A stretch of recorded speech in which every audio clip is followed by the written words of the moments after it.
ალელუია, ალელუია, დიდება უფალს.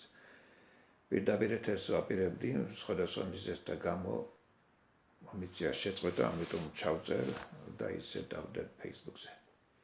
დიდება უფალს. ამბობენ, რომ ღმერთი ერთია, მაგრამ გზებია მრავალია. ნუ თუ მართლა, რა მიმართულებით? ღმერთიდან ჩვენსკენ თუ ჩვენგან ღმერთისკენ. საქმე იმაშია, რომ ღმერთიდან ჩვენსკენ მრავალი გზებია და შეიძლება იყოს ასეთი, მაგრამ ჩვენგან ღმერთისკენ გზები მრავალი არ არის. ერთადერთი გზა და ეს გზა იესო ქრისტეშია და ეს გზა სახარების გზა. ღმერთიდან ჩვენსკენ რომ მრავალი გზაა და შეიძლება იყოს მრავალი გზა, ამის მტკიცებულება თუნდაც მხოლოდ ის არის, რომ დედამიწაზე უამრავი რელიგია არსებობს, მაგრამ რელიგია ღმერთისკენ და ღმერთამდე გზა არ არის. ვეცეთმა რელიგიამ ვერაჩვენა, რომ ის არის გზა ღმერთისკენ და ღმერთამდე. ვინაიდან ღმერთი არ არის რაიმე, რასაც შეიძლება მივუახლოვდე. იობმა კარგად დასვა კითხვა, საით წავიდე, წინ, მარჯვნივ, მარცხნივ. ანუ როგორ უნდა ეპოვა მას ღმერთი, რომელ მხარეს უნდა წასულიყო. ვინმე ასწავლის ადამიანს, რომელ მხარეს უნდა წავიდეს, რომ იპოვოს ღმერთი, თვითონ იესო ასე ამბობს, როდესაც ბოლო დროს მოვლიან და გეტყვიან, აი აქ არის, ან იქ არის, ნუ ემდობით, ნუ გაყვებით. რატომ? იმიტომ რომ არც ღმერთი იპოვება, არც ღმერთი იპოვება სადღაც რაღაც ადგილზე და არც მასთან მისვლა შესაძლებელი სადღაც რაღაც ადგილის გამო. იესომ თქვა, მოდით ჩემთან, მას არ უთქვამს მისამართი, მიდით აქ, მიდით იქ. ადამიანებისათვის იმ დროს იყო რაღაც კონკრეტული მისამართები, მაგალითად სალოცავის სახლების, ტაძრების, ან ადგილების, ან სინაგოგების, შესაკრებელი ადგილების და მით უმეტეს ებრაელი ხალხისათვის ისრაელში, სადაც ის იყო მაშინ და სადაც ლაპარაკობდა ამ სიტყვებს, იყო იერუსალიმის ტაძარი და მოწაფეებიც კიდევ უთითებდნენ, ანიშნებდნენ მასზე, რომ აი შეხედე როგორი ტაძარია, მაგრამ მან თქვა, რომ ქვაქვაზე არ დარჩება, ყველაფერი ამოტრიალდება მასში. ჩვენ ვიცით სახარებიდან, რომ ერთ-ერთმა დედაკაცმა, სამარიელმა დედაკაცმა ასე უთხრა, ჩვენ აი ამ მთაზე და მთა მივდით და აქ ვცემთ თაყვანს. მაგრამ იესომ უთხრა, არც მაგ, არც სხვაგან. და არც იერუსალიმში, სადაც კი ეხლა თაყვანისცემის ადგილია, თქვენ თაყვანს არ გასცემთ მამას. არამედ ის თაყვანისმცემლებს ეძებს, ანუ არა ადგილის დამიხედვით, არამედ თაყვანისმცემლებს ეძებს სულით, სულში და ჭეშმარიტებისამებრ. ანუ თუ კი ის თაყვანისმცემლებს ეძებს სულით, სულში და ჭეშმარიტებისამებრ, ანუ ეძებს არა სადღაც, არამედ ადამიანის შინაგანში, თუ კი ადამიანი ამ გზას არ იპოვის, ის ღმერთთან ვერ მიდის. მაგრამ შეიძლება ვიღაცამ თქვას, ასე ასწავლის, მაგალითად თქვათ აღმოსავლეთის რელიგიები, მედიტაციას, ლოცვას, საკუთარ თავში ჩაღრმავებას. დიახ, ამასაც ასწავლიან გარკვეულწილად ფსიქოლოგები, თუმცა არა ღმერთის პოვნას, არამედ საკუთარი თავის პოვნას, საკუთარ თავში ჩაღრმავებით. მაგრამ მითხარით, მათ იპოვეს კი ღმერთი. აღმოსავლური რელიგიების მთელი არსი სათქმელის არის, რომ ისინი თურმე რამოდენიმე ჯერ შობით სრულყოფილდებიან. ფილოსოფიის არსი ის იყო, რომ ის ეძებდა სრულყოფილებას. რელიგიათა არსი ის არის, რომ სრულყოფილი გახდება, თუ კი იპოვის ღმერთს. მაგრამ სიტყვა სახარებისა, რომელიც ღმერთიდან მოვიდა იესო ქრისტეში, არ არის ის, რომ ჩვენ გავხდებით სრულყოფილები, არამედ ის, რომ ჩვენ ვართ სრულყოფილები. როდესაც ამ ვიდეოს ჩაწერა გადავწყვიტე, ვიცი, რომ ჩემი იერი არ შეესაბამება, არ შეეფარდება საეთერო იერს. მაგრამ სპეციალურად არ მინდა, რომ ჩემი იერი იყოს შესაბამისი და თქვენთვის მოსაწონი. არც ჩემი ლაპარაკი არ შეიძლება თქვენთვის მოსაწონი, მაგრამ მე მინდა, რომ სათქმელის არს დაუფიქრდეთ თვითონმა ჩვენთაგან და ღმერთი დაგვეხმაროს თავისი სულით, რომ ჩვენ, რომელთაც ამისი სურვილი გვექნება და ყოველს გლოცავთ, რომლებიც ნახავენ ამ ვიდეოს, რომ ამ სათქმელის არს ჩავწვდეთ. იქნებ თქვენ უკეთესად თქვათ, იქნებ თქვენ უფრო ლამაზად თქვათ, მაგრამ თქვათ არა ცარიელი რამ, რომლებიც თავს გვისევს, აზრებს გვისევს და ერთმანეთს ვეჯიბრებით Facebook-ზე და სადღაც რაღაც სიტყვებით რაღაცებს ვეძებთ ვიღაცების გამონათქვამს, რომ თითქოს რაღაც უკეთესი აზრი ვიპოვოთ. ან ვიღაც მოღვაწის, მწერალის, ნაცნობის, მსახიობის, გადაგებლის, სულ ერთია მოძღვარის, ვიღაცის, მაგრამ ეს ვიღაცის აზრია და ვიღაცის თქმული, არა ჩვენი, არა ის, რამაც ჩვენს შინაგანში გაიარა და ჩვენს გულში, ჩვენს ჯიგარში, ჩვენს ძვალბილში, რაც არ გაჯდა, ეს ჩვენი არ არის და ფასიც არ არის, მარადისობაში ამას ფასი არ ექნება. ღმერთი არ გკითხავს ჩვენ, რას ლაპარაკობდა ვიღაცა განათლებული ადამიანი, ან რას აკეთებდა ვიღაცა გამოცდილი, არამედ რას ლაპარაკობდი შენო. იესომ, ეხლა მე არ დავიწყებ ადგილების მითითებას. არ მინდა, მე არ ვარ პროფესორი, არ მაინტერესებს, ადრე იყო დრო, რომ მაინტერესებდა. ჩემმა მეგობრებმა ყველა მიცის. თუ რამე უნდა მოძებნო ბიბლიაში სადრა წერია, კითხე დათოსო, ეხლა არ მაინტერესებს სადრა წერია. არ მაინტერესებს ზუსტად მიგითითებთ ადგილს თუ არა. მაგრამ ერთი რა მაინტერესებს. მე ვიცოდე იმ წერილზე რას ფიქრობს ღმერთი და რა არის მისი სათქმელი. ასეთი რამ ადგილია სახარებაში. როდესაც მიდიოდნენ გზად, A პუნქტიდან B პუნქტისკენ, თქვენ უკეთესად გეცოდინებათ, გემახსოვრებათ, სად რა არის. იესო ეკითხება მოწაფეებს, რას ამბობს ხალხი? ვინ არის ქრისტე? მას არ უთქვამს, ვინ ვარ მე? მან კითხავ, ვინ არის ქრისტე? რას ამბობს ხალხი? და მათ უთხრეს, ზოგმა თქვა ეს, ზოგმა თქვა ეს, ზოგმა თქვა ეს. მე ერთი პერიოდი თურქეთში ვიმუშავე და მაშინ მივხვდი დავაფასე თუ რა ძვირფასი სიტყვებია, რა ძვირფასი რამ წერია. როდესაც მათ გული იჯერეს და თქვეს, თუ რა თქვა ვიღაცამ და რა თქვა ვიღაცამ და რა თვლიდნენ ქრისტეს, მათ მოძღვარს. რაბი ებრაული სიტყვა თურმე ნიშნავს ჩემს მასწავლებელს, ჩემს მოძღვარს. და მათ შორის იყო რაბი, როდესაც ისინი გზად მიდიოდნენ, ამ დროს კითხა, ისინი გზას აგრძელებდნენ და ისინი ლაპარაკობენ, რომ თურმე ქრისტე არის ეს, ზოგი თვლის რომ ელია, ზოგი თვლის რომ გაცოცხლებული იოანე ნათლისმცემელი, ან უბრალოდ დამდგარი და ასე შემდგომ. ზოგი თვლის რომ ის არის ესაია, ზოგი თვლის რომ ის არის იერემია და ერთმანეთის მიყოლებით იმეორებენ იმას, თუ რას არის და რა არის და ვინ არის თურმე ქრისტე. როცა დაასრულეს, როცა როგორც თქვი გული იჯერეს, მე იესომ კითხა მათ, თქვენ რა სიტყვით? ვინ არის? და ამ დროს პეტრემ, რომელიც სპონტანური იყო, ყოველთვის ამითი გამოირჩეოდა, წამოიძახა, შენ ახარ ძე ღმერთისა, შენ ახარ ქრისტე. როდესაც თურქეთში ვიყავი, რამდენს უთქვამს ჩემთვის ქართველს, აი ესენიც აღიარებენ იესო ქრისტეს. ყურანში წერია, ყურანი მანამდე მქონდა წაკითხული წლებით ადრე რუსულად, რა თქმა უნდა. მაგრამ მიკვირდა ეს ხალხი რას ამბობს, თუმცა არც მათი მცდარი წარმოდგენის და არც ჩემი ცოდის ფასი არ ვიცოდი. მერე კი მოხდა ისე, რომ ბევრი მომიგზავნეს თურქეთში, რომ მე გავეცნობიერებია, ანუ გავენათლე, ასე ვთქვათ, მართალ სარწმუნოებაში, როგორც ყველა თავის საკუთარ სარწმუნოებას უძახის მართალ სარწმუნოებას და განვენათლებინე, ანუ მუსულმანურ, მაჰმადიანურ სარწმუნოებაში. საქართველოში ვარ თუ თურქეთში, ყველგან ასეთ რამეს მეუნებიან, შენ კარგი კაცი ხარ, მაგრამ არასწორ სარწმუნოებაში. იქაც ასე მითხრეს, შენ კარგი კაცი ხარ, მაგრამ არასწორ სარწმუნოებაში.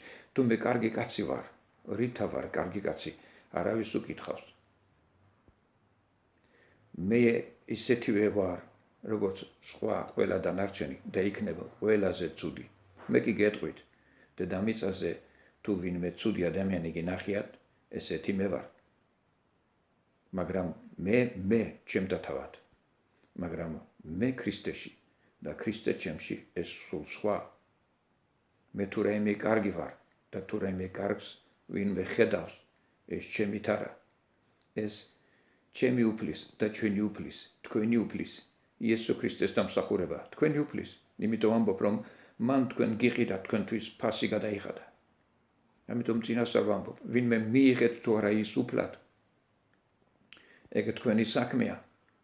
დღეს არა ხვალ იმედი მაქვს რომ მიიღეთ, მაგრამ ის მაინც უფალია და თუ არ მიიღეთ, ამით თქვენ დაკარგავთ. და თუ მიიღეთ, თქვენ შეიძენთ და თვითონ შეგიძენთ თქვენ. გლოცავთ იესოს სახელით, ყველაზე მთავარი ყოველთვის და ყველაზე მთავარი ამ ცხოვრებაში რაც არის, ეს არის ადამიანმა მიიღოს, შეიძინოს, თავის გულში მიიღოს უფალი და ის გახდეს უფალისა. უფლისა ისედაც არის, მაგრამ ალბათ თუ კარგად მაინც სარდგება მის წინაშე და ან მადლობას ეტყვის, ან და გული დაწყდება, რომ არ უთხრა მადლობა და არ მიიღო თავის გულში უფლად, რომ არ სცნო იესო უფლად. თუმცა ზოგადად ყველა იძახის, რომ იესო უფალია, მაგრამ რანაირად და როგორ. მე ვერ ხედავ ქვეყნად რაც ხდება, რომ ეს რაც ხდება, აღიარებდეს, რომ იესო უფალია.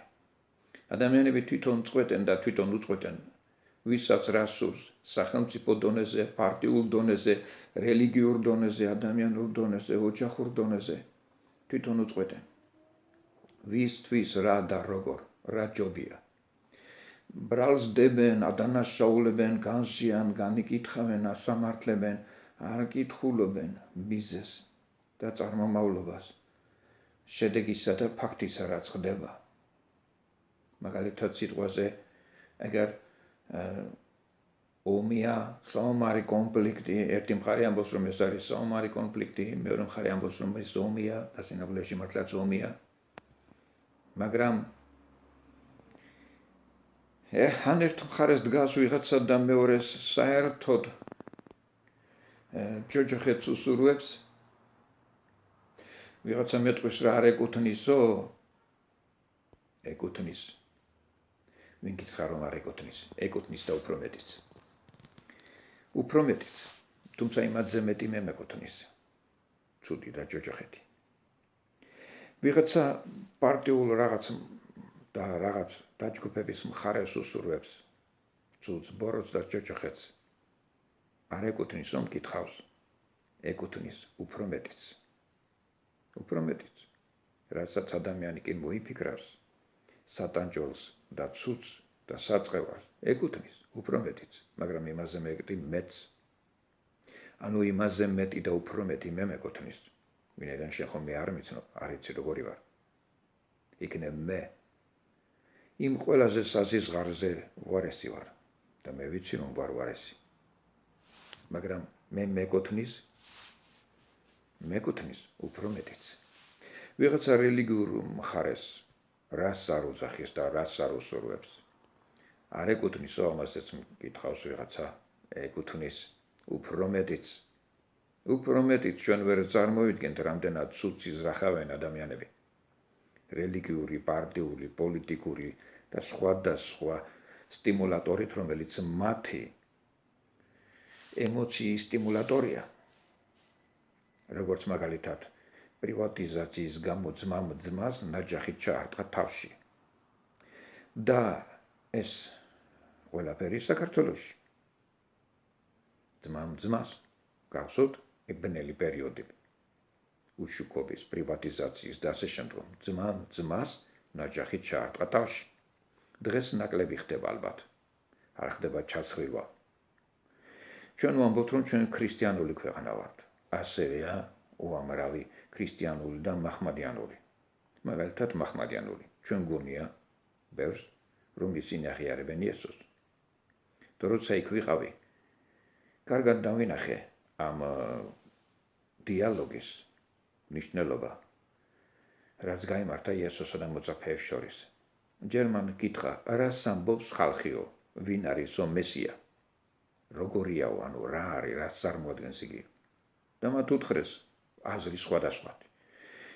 მათი აზრები იმ ხალხისა ყოველ შემთხვევაში, ვისიც გაიმეორეს, არ დაემთხვა ერთმანეთს. ორი კაცი, სამი კაცი არ იყო, რომ ერთი და იგივეს ამბობდა. მე კითხა, თქვენ რას ამბობთ და ერთმა წამოიძახა, შენ მესია ხარ. აი ეს არის ის, რაზეც ჩემთვის ყველაზე ძვირფას მე ჩემიანით გეუბნებით. ჩემთვის ყველაზე ძვირფას, რისთვისაც სიცოცხლეს ვიღებ და ვამკვიდრებ და ვაფუძნებ და ავაშენებო. როდესაც თურქეთში ვიყავი, მეუბნებოდნენ, რომ ისინი აღიარებდნენ და ცნობდნენ იესოს, თუმცა მე ვეუბნებოდი, რომ თქვენ არ ცნობთ, არ აღიარებთ იესოს. არა, ვაღიარებთ, ცნობთო. მაგრამ ეხლა მე თქვენ გეკითხებით, ცნობენ და რად? მოწაფეები პასუხობდნენ, რომ ხალხი ცნობს მესიას როგორც წინასწარმეტყველს. დიახ, ესენი ცნობენ მესიას, ანუ იესოს როგორც წინასწარმეტყველს, მაგრამ მესიად არა. ის ხალხი, რომლებზეც მოწაფეებმა იესოს უპასუხეს, ცნობდნენ იესოს, ერემიად, იონათლისმცემლად, ესაიად, ელიად, ვინაც გინდა, ოღონდ წინასწარმეტყველად და არა მესიად. იესოზე ლაპარაკობდნენ ისინი, რომ ეს იერემია, ელია, ესაია და არაფერი მეტი. ძალიან დიდი ვინმეებია ისტორიაში. არა მარტო ისრაელის, მსოფლიო ისტორიაშიც. ესაია, იერემია, იონათლისმცემელი, მაგრამ ისინი არ არიან მესია. უფრო მეტიც, ასე გეტყვით. მაგალითად, თუ ვინმე ნათალმხილველია, თუ ვინმე მისანია და ასე შემდგომ, რომელიმე ქვეყანაში, თქვათ საქართველოში, ამბობენ ქართველი ნათალმხილველი, ქართველი წინასწარმეტყველი. ბიბლიაში ასე არ არის. ქართველი ბიბლიაში არის უფლის, ღმერთის წინასწარმეტყველი, წინანდა წინასწარმეტყველი ისრაელში. ბიბლიაში არ არის ასე. ისრაელელი წინასწარმეტყველი, ქართველი წინასწარმეტყველი, რუსი ნათალმხილველი, ქართველი ნათალმხილველი. და პროპაგანდას უწევენ მედია საშუალებებში, აი ესე თქვა ქართველმა ნათალმხილველმა და ასე შემდგომ. ან იმ სპეციალისტმა, ქართველმა. ადამიანი თავის საკუთარს, თავის ეროვნულს, თავის საფასებს, თავის პარტიას, თავის რელიგიას.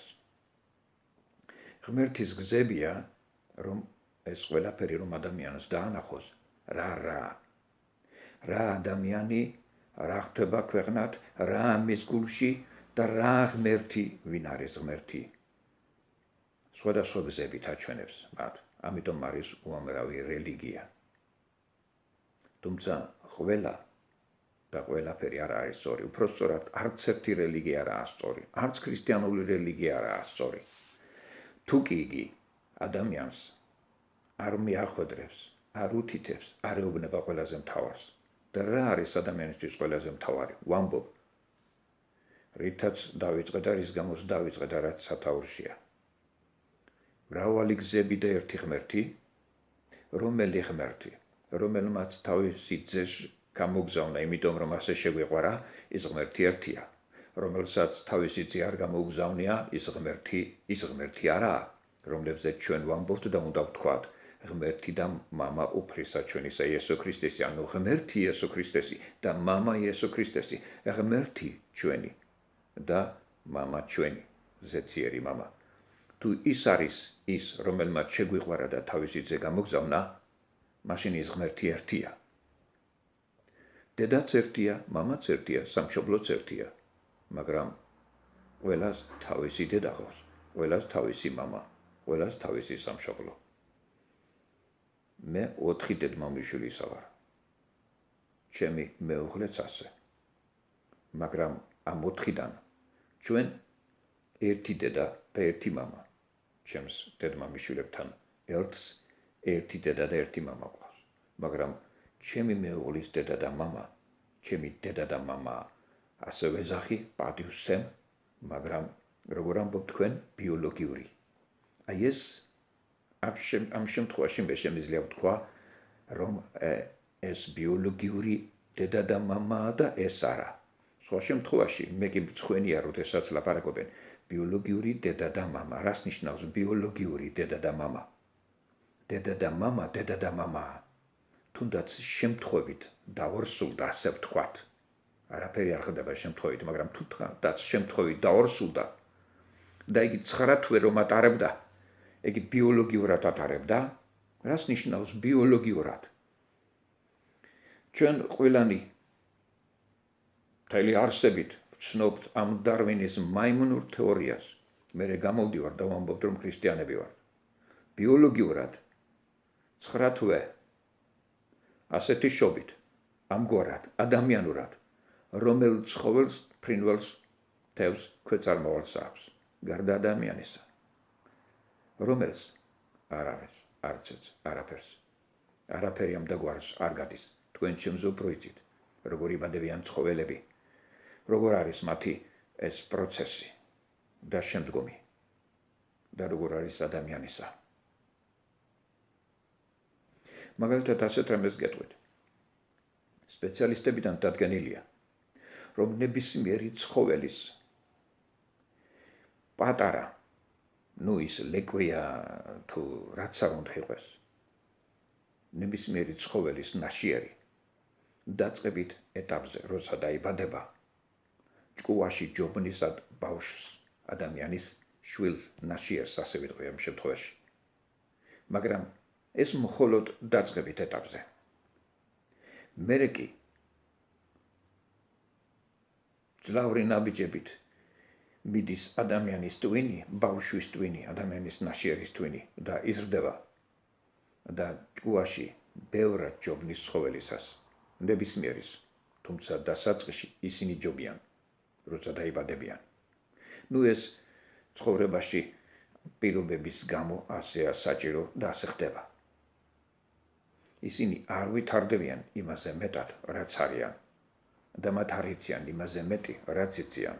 ადამიანები კი ვითარდებიან და ადამიანებმა იციან და რომ იციან და ვითარდებიან, მათ რაღაც უნდა შეიცნონ და ამიტომ ღმერთმა მოგცა მრავალი გზა მისგან აქეთ, რომ რაღაცები დაგვანახოს, მაგრამ მასთან მისასვლელი მხოლოდ ერთი გზაა.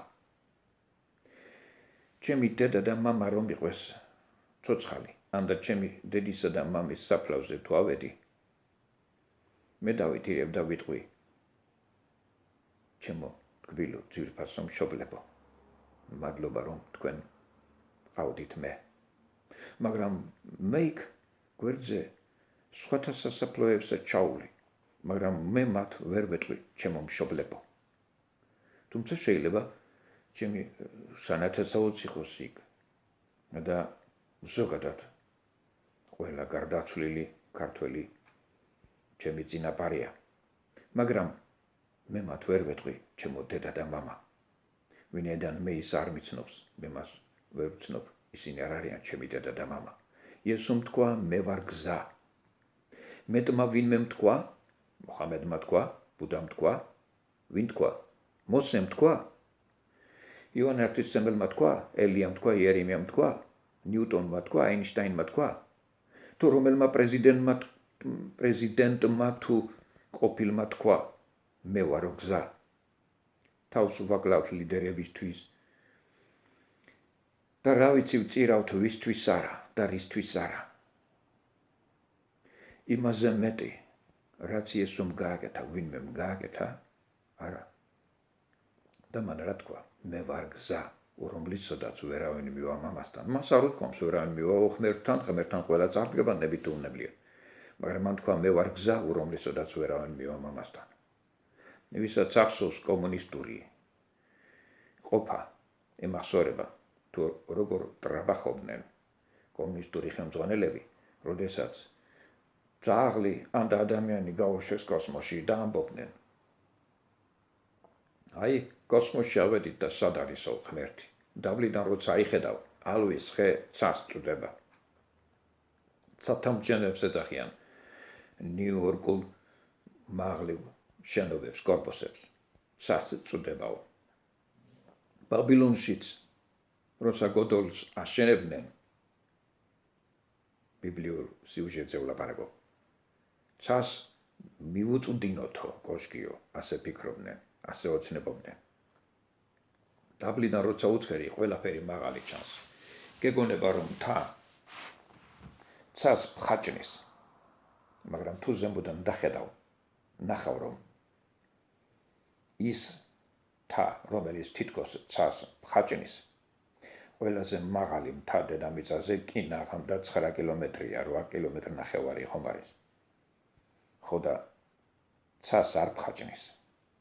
ვინაიდან ატმოსფერო უფრო მაღალზეა, ცა უფრო მაღალზეა. კოსმოსი ძალიან დიდი ზომის არის, დიდი ზომების. და ღმერთი მიუწვდო მელნათელშიაო ასე წერს წმინდა წერილი. ხო და გეკითხებით ხალხო. გზები მართლა მრავალია ღმერთთან მისასვლელი, ან საერთოდ არსებობს კი? რომელ გზაზე ლაპარაკობთ? გზა მხოლოდ ერთია. აქედან ღმერთთან მისასვლელი გზა ღმერთმა თვითონ დადო და ეს არის იესო ქრისტეში. გზა რომელიცაც მან გამოიარა და გზა რომელიც მან გაიარა იესო ქრისტე. სადად იხარ, სად მიდიხარ ღმერთთან? გულში იპოვიო, ვიღაცა ამბობს, როგორც თქვი, ძალიან ვამბობდი. ისწავლენ ეხლა ბოლო დროს ცოდნა მოიმატებსო და ხალხმა ისწავლა, რომ გულში იპოვება ღმერთი და სულ მკითხვას ძალიან დავსვი. აღმოსავლეთ რელიგიაში იპოვეს ღმერთი. რომელიმე რელიგიაში იპოვეს ღმერთი. გულში იპოვება კი ბატონო, მაგრამ იესო ქრისტეს გარეშე არ იპოვება. ამიტომ ვამბობ, არც ერთი რელიგია არ ასწორ. რელიგიაში არ არის ღმერთი. ღმერთი არის რელიგიაში, მაგრამ რელიგიაში არ არის ღმერთი. ჭელო პეპელას სკანდარიკოს არ ვლაპარაკობ. რელიგია ზოგადად ღმერთზე, ღვთისმოსაობაზეა, მაგრამ ეს იმას ამნიშნავს, რომ შით არის ღმერთი. ღმერთი რაში არ ვლინდება, მაგრამ რა თქვა იესომ? რაში დავიდებ თუ სავანეს მე და მამა? გულში. სახლში, ნივთში არასოდეს არ უთქვამს ღმერთს, რომ ის ცხოვრობდა კარავში, მოსეს მიერ გამართულ კარავში, ან და სოლომონის მიერ აგებულ ტაძარში. მან თქვა, რომ იერუსალიმი ჩემ ფეხთა სადგომია. ცა ტახტი, ანუ ცაზე ზის კამარაზე, როგორც ამბობს ბიბლია, და იერუსალიმში დგამს ფეხს. ის სახლში არ ცხოვრობს. სტეფანე ამის გამო ჩაქოლეს, რომ ის სახლებში არ ცხოვრობს. არ ცხოვრობს. არც არასოდეს ცხოვრობდა, არც არასოდეს უცხოვრია. ღრუბლის სვეტი იყო. წმიდათა წმიდაისში და წმიდაისზე, მარტო შით არ იყო. ზე ხალხი ხედავდა მთელი ისრაელი. ბანაკი დაბანაკებული რამდენიც იყო? 350,000 კაცი იყო იქ მთლიანად. თუ 3,5 მილიონი ჩემთვის სულ ერთია. არ არის ეგ ჩემი საქმე, საანგარიშო. არის ხალხი, რომლებიც დაიანგარიშებენ.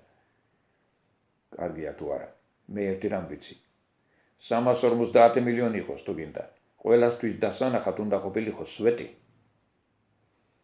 დღისით ღრუბლის, ღამითკით ცეცხლის, რომელიც უნდა დაენახათ. ღრუბლის სვეტი გადაადგილდებოდა ბანაკიდან. სალაშქროდ დაბანაკებული ბანაკის წინა დგომი კიდობნისგან რამოდენიმე ნაბიჯში, რომ ხალხს დაენახა, რომ ღრუბელი გადაადგილდება და როცა გაჩერდებოდა ღრუბელი, ბანაკი გაჩერდებოდა და დაბანაკდებოდა. იცოდნენ რანაირად ჩერდებოდა ღრუბელი. ამას ხედავდნენ, ეს თვალხილულად იყო, მაგრამ არ ნიშნავდა იმას, რომ იქ ის ცხოვრობდა. ღმერთმა შეუთხა ებრაელ ხალხს. ბანაკის ეზოში, ტერიტორიაზე, სისუფთავე იყვეს, ვინაიდან მე თქვენ შორის დავდივარო. დიდება უფალს. მაგრამ ასეთი ღმერთი, რომელსაც ვერ იტევს ცანი და ცათანი, მოდის დასავანებლად, საცხოვრებლად ადამიანის გულში და ამისთვის არსებობს მხოლოდ ერთადერთი გზა. ვინმე სხვა გზა იცის? ეს არის რომ ის მან ადამიანმა მიიღოს, მე არ ვამბობ ხალხმა, ადამიანმა, კერძო პიროვნებამ, ინდივიდმა, თვითონ ვინმე შეგნებულად, ბავშვი ვერ ღებულობს. თუ შეგნებული ასაკის არ არის.